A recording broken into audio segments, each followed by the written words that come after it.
আম্মা বাইরে মেঘ ডাকতেছে, কারেন্ট তো গেছে গা। একটা কথা কইতাম, তোমার সেটকে উঠতো না?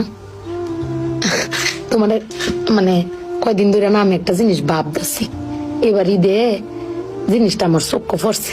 ভাবতেছি তোমার কেমন তুমি সেটতে উঠো কিনা, ডরের সুরের দিন কইছি না। শোনো, তুমি ব্যাগবালা চিল্লাও না, আব্বার লগে গড় চিল্লাও না যে তোমার কেউ নাই, তোমার কেউ কিস্তা দেয় না, এই সংসার আইয়া তোমার জীবন ডক্করে বৃত হয়েছে গা, কিস্তা পাইছো না জীবনে।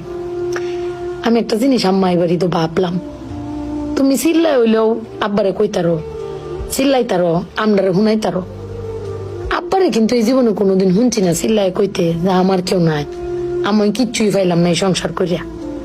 প্রত্যেক মাসে আব্বাই কিন্তু সবকিছু করে যা, আব্বাই কিন্তু সবকিছু করে। এবার ঈদও দেহ আব্বা আমারও সালামি দিছে, বুবাইরেও সালামি দিছে, ভাইজানেরও সালামি দিছে, তোমারও কিন্তু সালামি দিছে কম আর বেশি।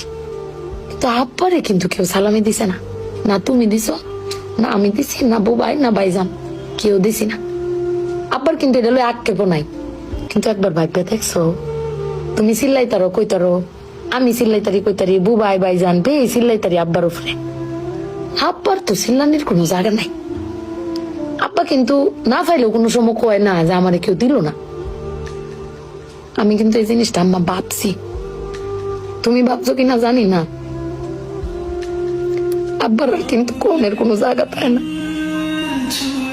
তুমি আমার বক্তারো, বাইরে বক্তারো, বাইরে বক্তারো, কিন্তু আব্বা তো আমরা বকেও না, কিচ্ছু না পাইলেও কেউ কয়ও না। জানি না তোমারে কয় কিনা, কিন্তু আব্বারা মনে হয় এরম হয় না আম্মা? আব্বারা কোনো সময় কিছু কষ্ট কেউ কয়ও না, ফিরে নিজে আল্লাহ সব ভোগও কর। দিন শেষে বেরি তুমি চিল্লাই হলো, কিন্তু আব্বার বাড়াতে নিয়ে আসারো। কিন্তু আমার বাপটা কেউ কইতেও পারে না, নিতেও পারে না। বেড়ান মানুষ ঠকে আম্মা, আমি দেখছি বেড়ান মানুষ ঠকে। বেটান কইতারে তাও বেটানের কোয়ার জায়গা আছে, জামাই স্বামী বেড়ান কারে কইব। আব্বার লাগে ফেট ফুরে আম্মা।